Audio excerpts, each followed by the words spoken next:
자, 에베소서 4장 13절 14절 우리 같이 합독합니다. 시작. 우리가 다 하나님의 아들을 믿는 것과 아는 일에 하나가 되어 온전한 사람을 이루어 그리스도의 장성한 분량이 충만한 데까지 이르리니 이는 우리가 이제부터 어린아이가 되지 아니하여 사람의 속임수와 간사한 유혹에 빠져 온갖 교훈의 풍조에 밀려 요동하지 않게 하려 함이라. 우리 다시 한번 천천히 읽습니다. 시작. 우리가 다 하나님의 아들을 믿는 것과 아는 일에 하나가 되어 온전한 사람을 이루어 그리스도의 장성한 분량이 충만한 데까지 이르리니 이는 우리가 이제부터 어린아이가 되지 아니하여 사람의 속임수와 간사한 유혹에 빠져 온갖 교훈의 풍조에 밀려 요동하지 않게 하려 함이라. 아멘. 오늘은 예수님처럼 하라 그 두 번째 시간입니다. 오늘 말씀의 내용은 예수님처럼 하는데 예수님처럼 오늘은 믿으라. 예수님처럼 믿으라 라는 제목으로 주제로 말씀을 나누려고 합니다. 오늘 에베소서 4장 13절에 보면 하나님의 아들을 믿는 것과 아는 일에 하나가 되어 온전한 사람을 이루어 온전한 사람을 이루라 이렇게 말씀했습니다. 온전한 사람을 이루라. 온전하게 우리가 성장하려고 하면 우리 지난 시간에 잠깐 말씀 나눴듯이 예수님의 장성한 분량에 그 충만한 데까지 조금 미치고 그냥 마는 게 아니라 예수님의 분량 근데 장성한 분량 그리고 거기에 충만한 데까지 성장하는 것 이것이 온전한 사람으로 세워지는 길입니다.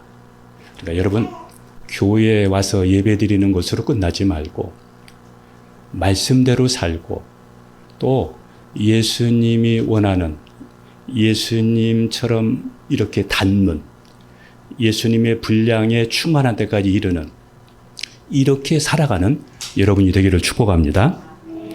이렇게 하기 위해서는 예수님을 알아야 하고 또 아는 것과 믿는 것이 하나가 돼야 되는데 예수님을 바로 알아야 되고 또 아는 것과 내가 믿는 것이 하나가 되어져야 되는데 이 하나가 되어져서 예수님처럼 믿는 것으로 나타납니다.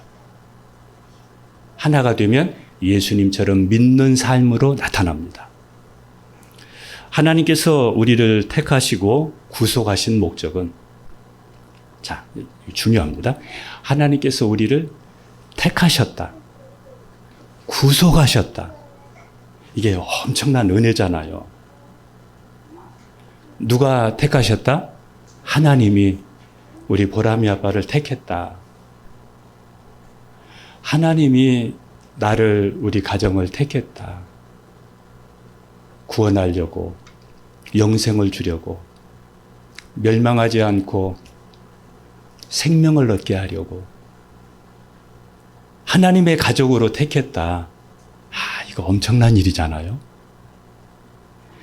이렇게 우리를 구원하고 택한 목적은 예수님의 형상을 우리에게 이루어서 예수님처럼 믿게 하려고 우리를 택하셨고 우리를 구원하신 것입니다. 한번 로마서 8장 29절 읽습니다. 같이 갑니다. 하나님이 미리 아신 자들을 또한 그 아들의 형상을 본받게 하기 위하여 미리 정하셨으니 이는 그로 많은 형제 중에서 맏아들이 되게 하려 하심이니라. 읽으니까 그 아들의 형상을 본받게 하기 위하여 우리를 택하셨고 우리를 구원하셨습니다. 그런데 우리가 살고 있는 이 세상은 서로 다른 가치관을 가지고 다양성을 인정하면서 각자 지극히 인간적인 그리고 개인중심적인 그러한 세상을 살아가고 있습니다. 자, 다양함 속에서 서로 다른 가치관을 가지고 지극히 개인중심적인 이러한 삶을 살아가고 있다 이겁니다. 이렇게 개인의 다양성이 존중되다 보니까 무엇이 옳고 그른지 이게 불분명해졌어요. 불분명해졌어요. 우리 아침에 제가 여기서 이제 기도하는데, 또 말씀 준비하는데, 우리 그 유영자매가 일이 올라오면서 이제 피아노, 올겐 반주 이렇게 하기 전에 저를 만나더니 손을 여기다 모으고 이렇게 인사하는 것을 이렇게 봤어요. 근데 요즘 젊은 사람들 그렇게 인사 안 해요. 안녕하세요. 이렇게 대충 하고, 제가 보니까 이래네 집에서 인사를 가장 잘하는 게 이래예요.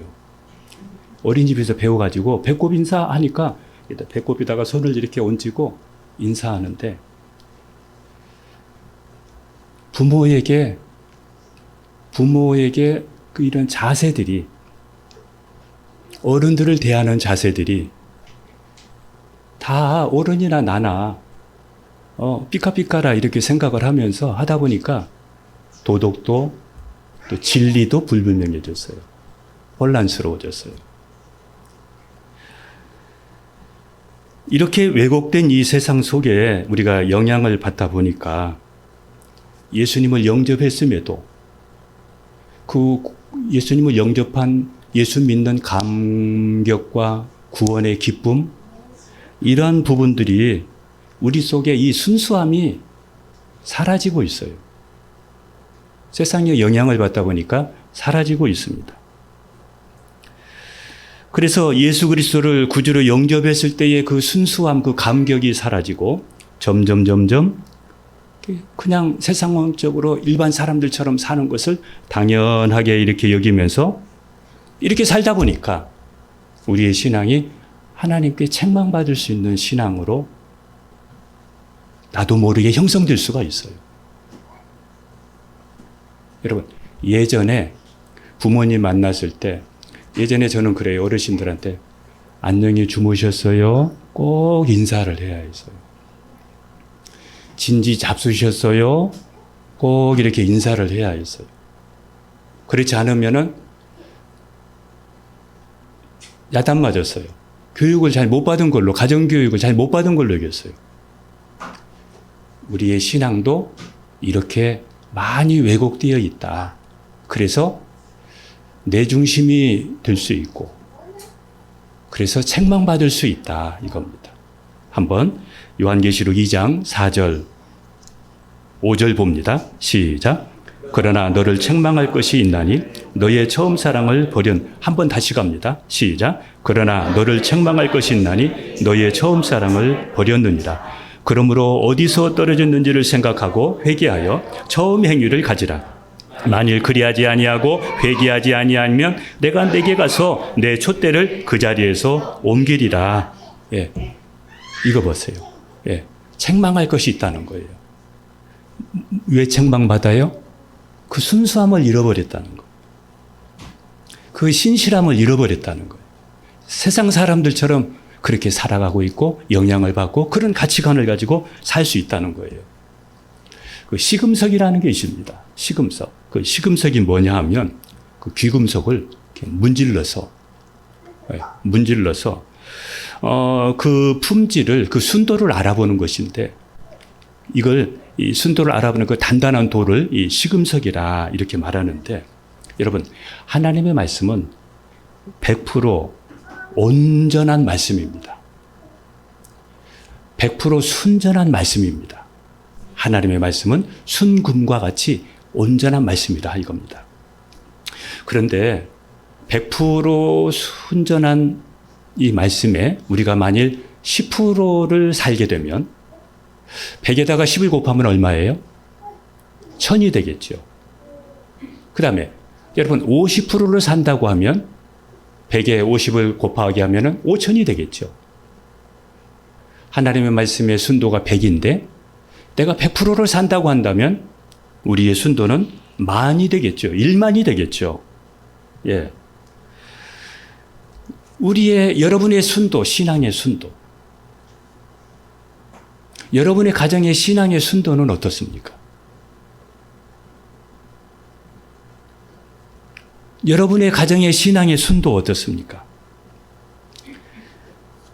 여러분의 신앙이 말씀과 같은지 살펴보고 성경적인지 성경적이지 않는지 여러분 이것을 돌이켜 보시기를 바라요. 만일 성경적이지 않다면 여러분 그거를 계속 가게 되면 안 되죠. 바꿔야 되겠죠. 왜? 책망받고 내가 내게 촛대를 옮기리라 이 말은 주님이 떠나겠다는 거거든요. 주님이 나와 우리 가정에서 떠나겠다는 거거든요. 빈집이 되는 거죠. 자, 이 순수함, 성경적인 이러한 순수함과 이 감동, 이 감격. 제가 그 에디오피아는 우리가 6.25 때에 에디오피아는 6.25 때에 우리나라에 그 참전한 6.25 그 유엔 그 16개 국가 중에 참전한 나라입니다. 근데 지금은 참 어렵게 살잖아요. 그때 우리나라에 도움을 줬던 나라입니다. 근데 거기에 그 간다게라는 여왕이 있는데 이 간다게의 금고를 맡은 그 사람이 누구냐면 네시입니다. 에디오피아 네시. 이 네시가 하나님의 말씀을 알고 싶고 예수님에 대해서 알고 싶어서 그가 예루살렘까지 와서 이것에 대해서 알고 싶고 궁금하고 배우려고 하는데 그런데 이게 잘 충족이 안 되는 거예요. 알고 싶은데 잘 모르겠는 거예요. 그때에 성령 하나님께서 빌립에게 빌립아 그러면서 하나님께서 감동을 주시는데 어디 네시에게 가라. 그곳에 가라. 이 감동을 주시니까 빌립이 그 감동을 따라서 그곳으로 갑니다. 그곳에 가니까 이사야에 있는 내용의 성경을 이렇게 보고 읽고는 있는데 무슨 뜻인지를 모르고 있는 거예요. 그래서 빌립이 가서 무슨 뜻일지 알겠습니까? 모르겠다는 거예요. 그래서 그것을 잘 풀어서 이야기를 해주니까 그분이 예수님이셨군요. 구약에서 그렇게 말씀하셨던 분이 예수님이셨군요. 제가 예수님을 믿겠습니다. 예수님을 나의 주로 나의 하나님으로 내 안에 영접하겠습니다. 그리고 그 자리에서 예수님을 영접하고 세례를 받았어요. 그리고는 이 네시가 에디오피아로 돌아가서 교회를 세워서 많은 사람들을 주님을 만나게 했다는 그런 이야기가 전해지고 있습니다. 여러분, 성령의 감동과 성령의 이러한 은혜가 오늘 또 이 말씀을 들으면서 이러한 은혜와 이 감동이 여러분에게도 이렇게 살아나고 여러분에게도 이렇게 전달되어져서 이런 은혜가, 이런 감동이, 이런 순수함이, 이런 신실함이 다시 여러분에게 일어나기를 축복합니다. 말씀을 들으면서도 성령 하나님이 우리 가운데 함께 하면서도 아무런 변화가 없고 아무런 느낌도 없다면 죽은 겁니다. 정상이 아닙니다. 죽은 사람은 반응이 없습니다. 최초의 교회인 예루살렘 교회는 예수님을 만난 또 말씀 안에서 이 감동과 감격이 항상 살아 있었습니다. 어느 날 베드로와 요한이 성전에 기도하려고 가는데 제가 말씀하고 있는 것은 사도행전 3장에 나와 있는 말씀인데 기도하러 가는데 나면서부터 안진뱅이가 있었습니다. 안진뱅이다 보니까 어디를 못 가잖아요. 그러니까 성전 그 앞에 일도 못하니까 성전에 들어가고 나오는 사람들한테 이렇게 구걸하면서 이렇게 사는 분이에요. 나면서부터 안진뱅이가 거기에 앉아 있는데 베드로와 요한이 성전을 가려고 하니까 쳐다보면서 뭔가를 요구를 하는 거죠. 그때 베드로가 이렇게 얘기합니다. 내게 은과 금은 없지만 내게 있는 것을 내게 주노니 곧 나사렛 예수 그리스도의 이름으로 일어나 걸으라. 이렇게 이야기를 하니까 손을 잡아서 일어나 걸으라. 이렇게 하니까 이 나면서부터 안진뱅이가 일어났어요. 일어났습니다. 그리고는 좋아가지고 베드로와 요한을 따라서 성전에 들어가서 뛰면서 기뻐하면서 찬양하면서 하나님께 영광 돌리는 그 내용이 나옵니다. 한번 사도행전 3장 12절을 보겠습니다. 시작. 베드로가 이것을 보고 백성에게 말하되 이스라엘 사람들아 이 일을 왜 놀랍게 여기느냐. 우리 개인의 권능과 경건으로 이 사람을 걷게 한 것은 왜 우리를 주목하느냐. 이렇게 지금 이렇게 말하고 있는 것은 주님이 십자가에 못 박혀 죽으시고 부활하신 주님이 이 사람을 낫게 했고 이 사람을 걷게 했다. 이렇게 하면서 우리가 그 예수님의 증인들이다. 우리가 부활하신 예수님의 증인이다. 나를 보면서 믿으라. 그리고 오늘 이 안진뱅이 일어난 이 안진뱅이도 예수님이 우리와 함께 계시다는 것을 보여주는 증거다. 이렇게 이야기합니다. 자기들이 증인이다. 그리고 이것도 증거다. 이렇게 이야기합니다. 한번 사도행전 5장 15절도 읽겠습니다. 5장 15절입니다. 시작. 생명의 주를 죽였도다. 그러나 하나님이 죽은 자 가운데서 그를 살리셨으니 우리가 이 일의 증인이라. 예. 너희가 죽인 예수 그리스도, 그 예수님을 하나님이 다시 살리셨어. 그 예수님이 이 안진뱅이를 일으키셨다. 우리가 그 일의 증인이다. 따라서 합시다. 우리가 이 일의 증인이라. 예. 우리가 이 일의 증인이다. 내가 봤다. 예. 우리가 증인입니다. 이렇게 얘기합니다. 예수님을 믿고 성령이 임하면 내가 만난 예수님을 전하게 되고 말씀 중심으로 살게 되고 또 성령의 감동을 따라서 내 안에 아마 오늘 또 우리에게 다른 데 가고 싶은데 하나님께서 내게 감동을 주시니까 그 감동을 따라서 여러분 오늘 순종하면서 이 자리에 나와 있을 수 있어요. 그런 게 뭐냐면 성령의 감동으로 이렇게 살아가는 것이죠. 그래서 우리는 우리에게 성령이 임하면 너희가 권능을 받고 예루살렘과 온 유대와 사마리아와 땅끝까지 이르러 증인이 된다고 말했습니다. 내 증인이 되리라고 말했습니다. 그래서 저와 여러분들은 구원받은 사람은, 성령 받은 사람은 예수님의 증인들입니다. 예수님의 증인입니다. 증인.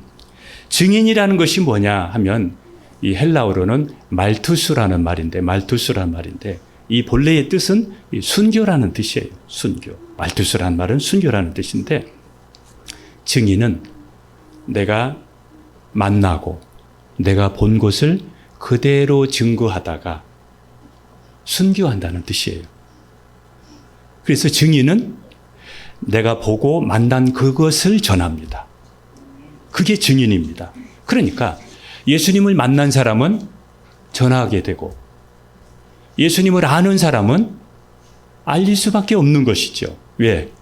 내가 만났으니까 내가 만난 예수님을 전하고 또 알리게 되는 것이죠. 우리는 증인입니다. 우리는 다 이 일의 증인이라. 예. 저와 여러분은 증인입니다. 저와 여러분은 예수님의 증인입니다. 증인으로 살아야 됩니다. 증인자입니다. 우리가 만나서 경험한 것을 이 증인이 증인 역할을 하지 못하면 전하는 사람이 없어집니다. 듣지 못하게 되지요. 듣지 못하니까 구원받을 수가 없는 것이죠. 천국을 모르는 것이죠. 그런데 요즘에 증인이 사라지고 있습니다. 증인들이 없어지고 있습니다. 예수님의 증인들이 세상을 따라가다 보니까 세상 사람처럼 똑같이 먹고 살기 위해 바쁘고 부귀영화를 위해서 쫓아가다 보니까 세상 사람처럼 살다 보니까 증인이 없어졌습니다. 증인이 다 죽었습니다. 증인이 없어졌습니다. 증인은 증인으로 살 때, 예수 믿는 사람답게 살 때 가장 행복하고, 그리고 증인은 전해야 삽니다. 충만해집니다. 이렇게 우리가 증인으로 우리가 살아야 되는데, 성경과 같은 이러한 신앙을 회복하고 예수님처럼 우리가 믿고 예수님의 증인으로 살기 위해서는 우리에게 뭐가 필요하느냐 하면 중요합니다. 우리 함께 갈라디아서 4장 19절, 20절을 보겠습니다. 같이 갑니다. 시작. 나의 자녀들아, 너희 속에 그리스도의 형상을 이루기까지 다시 너희를 위하여 해산의 수고를 하노라. 자, 여기까지만 하겠습니다. 자, 해산의 수고가 나옵니다. 해산의 수고. 여기 여성분들 죽을 뻔했죠. 아이 낳으면서 죽을 뻔했죠. 해산의 수고. 해산의 수고. 네. 그런데 우리가 여러분 예수님처럼 믿기 위해서, 예수님의 형상을 우리에게 이루기 위해서 해산의 수고를 하지 아니하면 우리는 세상 사람처럼 되고 맙니다. 거기에 영향받고 그렇게 무너지고 맙니다. 그래서 교회는 다니지만은, 예배는 드리지만은 예배가 하나의 죽은 전통이나 되고 하나의 의식이 되어져서 형식만 남습니다. 요즘 교회가 형식이 너무 많습니다. 살아있지를 못해요. 살아있지를 못해요. 이 생명체는 대부분 이렇게 겉에 이 껍질을 벗고 또 허물을 벗으면서 이렇게 살아가요. 이 병아리도 딱딱한 겉에 껍질을 깨고 병아리가 나오잖아요. 이 매미도 6, 7년 동안 나무 사이에 또 땅속에 이렇게 유충으로 있다가 허물을 벗고, 그리고 매미가 한 달을 산다고 그래요. 이 보리새우라는 것이 있는데, 이 새우 중에 보리새우는 이 자꾸 이렇게 자라가면서 껍질을 벗고 새롭게 이렇게 산다고 그래요. 껍질을 벗으면서. 근데 이 보리새우가 세월이 지나면 늙어가는 거죠. 이 껍질 벗기가 예전처럼 쉽게 홀라당 벗어지지 않고 잘 벗기가 힘들다고 그래요. 그러다 보니까 껍질 벗는 것을 그만두게 되면 그냥 그 껍질에 갇혀서 죽고 만다고 그래요. 벗어야 새롭게 사는데 벗지 못하니까 그냥 껍질에 갇혀 죽게 되는 것이죠. 여러분, 영적인 세계도 마찬가지입니다. 우리가 벗어야 할 껍질이 있습니다. 무엇이 여러분의 신앙을 세상 것에 갇히게 합니까? 무엇이 여러분의 신앙을 지금 약하게 만듭니까? 그 껍질을 여러분 벗어야 살 수 있습니다.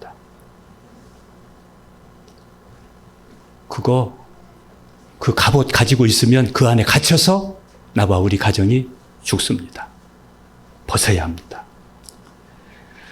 계속 우리는 성장하지 않으면 우리는 살아갈 수 없는 세상입니다. 특별히 그 미국의 힘은 기업에서 나온다고 해요. 기업. 그래서 미국을 보면 제가 세계의 이 경제에 대한 이런 부분들을 쭉 보면은 분기마다 수익을 발표해요. 어떻게 얼마만큼 성장했다, 줄어들었다, 이런 수익 발표를 해요. 이 영업이익을 계속 내지 못하게 되면 살아남을 수 없는 구조. 이게 그 기업의 구조예요. 이러다 보니까 계속 성장하게 되는 거죠. 성장하지 않으면 도태당하니까 계속 자라게 되는 것이죠. 이렇게 계속 성장하기 위해서는, 저와 여러분들이 계속 성장하기 위해서는 혁신이 필요합니다. 혁신이 필요합니다. 내 안에 대변화가 와야 됩니다.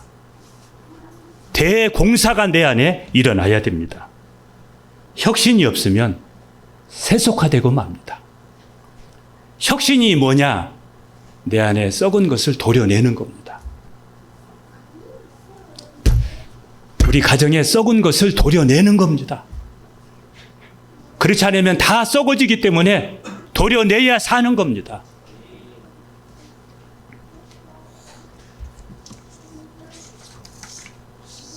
우리가 왜 예수님처럼 믿어야 합니까?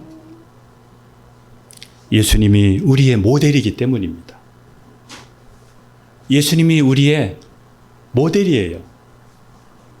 누구처럼 신앙생활해야 됩니까? 예수님이 보여주셨어요. 그래서 누구처럼이 아니라 예수님처럼 하면 돼요. 우리 히브리서 12장 2절을 같이 봅니다.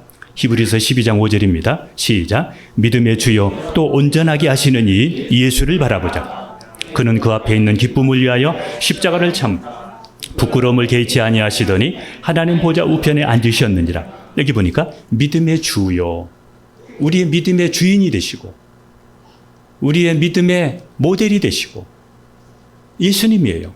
그래서 그 예수님을 바라보면서 우리의 신앙을 세워가야 되겠죠. 예수님은 하나님의 뜻을 위해서 이 땅에 오셨습니다. 예수님은 자기가 하고 싶은 일을 위해서 이 땅에 오신 것이 아니라 하나님의 뜻을 이루기 위해서 오셨습니다. 우리 함께 요한복음 6장 38절을 읽겠습니다. 시작. 내가 하늘에서 내려온 것은 내 뜻을 행하려 함이 아니요 나를 보내신 이의 뜻을 행하려 함이라. 우리 히브리서 10장 7절도 읽습니다. 시작. 이에 내가 말하기를 하나님이여 보시옵소서. 두루마리 책에 나를 가리켜 기록된 것과 같이 하나님의 뜻을 행하려 왔나이다. 예. 자, 예. 하나님께서 하나님의 뜻을 행하도록 예수님을 보내셨고, 예수님은 하나님의 뜻대로 오셔서 하나님의 뜻대로 사셨습니다. 자, 이게 무슨 말이에요? 우리가 이런 신앙을 가져야 된다 이 말이죠. 예수님이 사셨던 것처럼 우리가 이런 믿음을 우리가 가져야 된단 말이에요. 여러분, 우리는 오직 의인은 믿음으로 말미암아 살리라 말씀하셨는데 우리는 세상 사람처럼 살면 안 돼요. 우리는 하나님의 말씀대로 살고 예수님처럼 믿는 그 믿음을 가져야 됩니다. 우리가 사는 방법은 예수님처럼 믿고 예수님처럼 행하는 것. 이것이 우리를 향한 하나님의 뜻입니다. 자, 우리는 어떻게 살아야 됩니까? 하나님의 말씀대로 살아야 되고 하나님의 뜻대로 살아야 됩니다. 예수 믿으면서 교회 다니면서 여러분의 생각대로 살고 여러분의 소견대로 살면 그 신앙은 온전할 수가 없습니다. 그 신앙은 진짜가 아닐 수 있습니다. 예수님은 하나님의 뜻을 하나하나 이루어 가시는 것을 예수님은 양식처럼 생각했습니다. 하나님의 뜻을 하나하나 이렇게 이루어가는 것을 예수님은 양식으로 여겼습니다. 우리 함께 요한복음 4장 34절을 읽겠습니다. 같이 갑니다. 예수께서 이르시되 나의 양식을 나를 보내신 이의 뜻을 행하여 그의 일을 온전히 이루는 것이라. 아멘. 예수님의 양식은 하나님의 뜻을 행하는 것. 이게 그냥 자연스러운 삶이었어요. 이 금식하다 보면 음식이 소중해지고 음식 먹는 즐거움이 있어요. 그 음식은 우리의 생활에 기쁨도 주지만은 또 음식을 먹지 못하면 힘이 약해지고 생명에까지 지장을 주잖아요. 근데 예수님은 하나님의 뜻대로 사는 것을 그냥 늘 생활 속에서 그냥 양식처럼 생각을 했어요. 예수님께서는 하나도 자기 스스로 한 것이 없습니다. 우리 함께 요한복음 5장 30절을 읽겠습니다. 시작. 내가 아무것도 스스로 할 수 없노라. 듣는 대로 심판하노니 나는 나의 뜻대로 하지 아니하고 나를 보내신 이의 뜻대로 하려 함으로 내 심판은 의로우니라. 자, 여러분, 예수님은 하나도 자기 뜻대로 하지 않았어요. 그래서 하나님이 하라고 한 것을 하셨고, 전하라고 한 것만 전하셨고, 하나님께서 가라고 하실 때 육신을 입고 이 땅에 오셨고, 죽으라 하실 때 죽으셨습니다. 예수님은 하나도 자기가 하고 싶은 대로 하지 않고 하나님이 원하는 것만 하셨습니다. 예수님은 하나님의 말씀대로 다 이루셨습니다. 그리고는 마지막에 돌아가실 때 다 이루었다. 하나님이 원하셨던 것, 그리고 우리의 구원에 필요한 모든 것을 다 이루셨다. 이렇게 하시고 소천하셨습니다.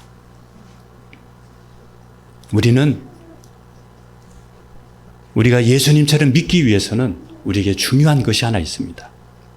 그건 뭐냐면 하나님의 말씀을 하나님처럼 대해야 됩니다.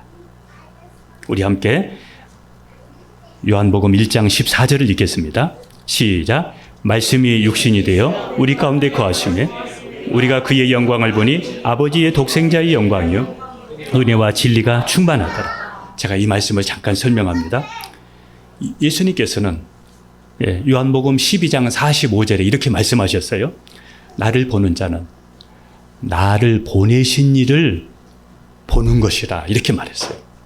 예수님을 본 사람은 예수님을 보내신 하나님을 본 것이라, 이렇게 말했어요. 자, 요한복음 1장 1절에 태초에 말씀이 계시니라. 이 말씀이 하나님과 함께 계셨으니 이 말씀은 곧 하나님이시니라, 이렇게 말씀했어요. 그러니까 우리가 말씀을 보면서 누구를 봐야 되냐면 하나님을 볼 수 있어야 되고, 하나님을 대하던 말씀을 대해야 돼요. 또 우리가 방금 읽었던 요한복음 1장 14절에 예수님은 말씀이 육신이 되어서 오셨어요. 그러니까 우리가 또 말씀을 대할 때는 예수님을 대하듯이 우리가 말씀을 대해야 됩니다. 그런데 예수님은 이렇게 고지고대로 말씀대로 사셨는데, 그런데 우리 현재의 우리 믿는 사람들은 말씀대로 안 살아도 된다고 생각한다는 거죠. 말씀대로 안 살아도 된다고. 어떻게 다 말씀대로 살 수 있어? 이렇게 하면서 대충 산다는 겁니다. 대충. 여러분, 사업하는 사람이 대충 사업하면 성공할 수 있겠습니까? 직장 생활하는 사람이 대충 직장 생활하면 직장에서 오래 버틸 수 있겠습니까? 교회 다니는 사람이 말씀대로 살지 않고 말씀을 가볍게 여기고, 어떻게 말씀대로 살아요? 말씀대로 살아도 안 되던데요? 기도해도 안 되던데요? 이거는 예수 믿는 사람들이 사용해서는 안 될 말이에요. 사탄이 주는 말이에요. 정상적인 사람들이 사용하는 언어가 아니에요. 어떻게 말씀대로 살아요? 어떻게 기도할 수가 있어요? 다. 이거는 하나님 말씀대로 아예 안 살겠다는 거예요.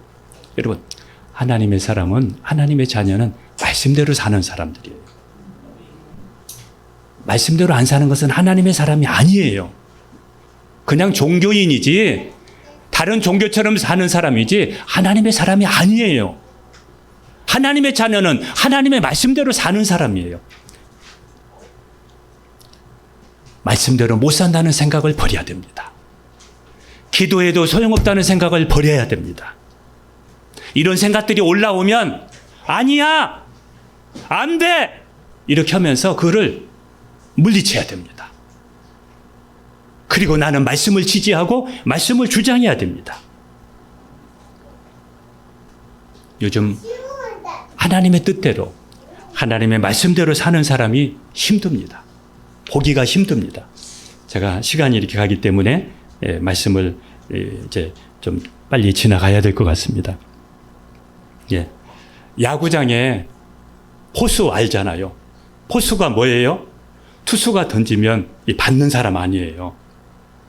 그냥 우리가 이렇게 앉아 있으면서 야구장의 포수처럼 이렇게 말씀만 이렇게 받는 것이 아니라 듣기만 하는 것이 아니라 데살로니가전서 2장 13절 데살로니가전서 2장 13절을 한번 읽어보겠습니다. 시작. 이러므로 우리가 하나님께 끊임없이 감사함은 너희가 우리에게 들은 바 하나님의 말씀을 받을 때에 사람의 말로 받지 아니하고 하나님의 말씀으로 받음이니 진실로 그러하도다. 이 말씀이 또한 너희 믿는 자 가운데서 역사하느니라. 예, 이 데살로니가 교회 성도들은 하나님의 말씀을 들을 때 사람의 말로 받지 아니하고 목사의 말로 받지 아니하고 하나님의 말씀으로 받았다는 거예요. 그러면서 이렇게 얘기합니다. 진실로 그러하도다. 이렇게 받았다는 거예요. 진실로 그러하도다. 이 말이 무슨 얘기예요? 아멘. 진실로 그러하도다. 이 말이 아멘이란 뜻이에요. 그러니까 그냥 투수가 던진 거 그냥 이렇게 받기만 하는 것이 아니라 데살로니가 사람들은 마음의 문을 활짝 열고 아멘, 웰컴 이렇게 하면서 말씀을 받았다는 거예요. 그러니까 무슨 일이 생겼습니까? 그렇게 말씀을 받는 그 가운데 역사가 일어났다는 거예요. 믿는 자 가운데서 역사가 일어났다는 거예요. 여러분, 오늘 또 여러분에게 지금 필요한 것들이 있죠. 하나님의 은혜가 필요하죠. 건강에 필요할 수도 있고 여러분의 가정에 필요한 것들이 있고 여러분에게 필요한 것들이 있죠. 어떻게 할 때 그 역사를, 그 필요한 것들에 하나님의 역사가 임할 수 있을까요? 오늘 이 기도 시간에 회개가 일어나고 회복이 일어나고 기도의 응답이 있고 문제가 해결되고 질병에서 고침받고 우리 가정에 하나님의 역사가 어떻게 하면 이렇게 일어날 수가 있을까요? 어떻게 할 때 하나님의 역사가 일어날 수 있을까요? 말씀했습니다. 하나님의 말씀으로 받을 때에 진실로 그러하도다. 아멘으로 내가 받을 때에 그 말씀 속에 하나님의 역사하신다는 거예요. 어떻게 역사하시냐면 히브리서 4장 12절입니다.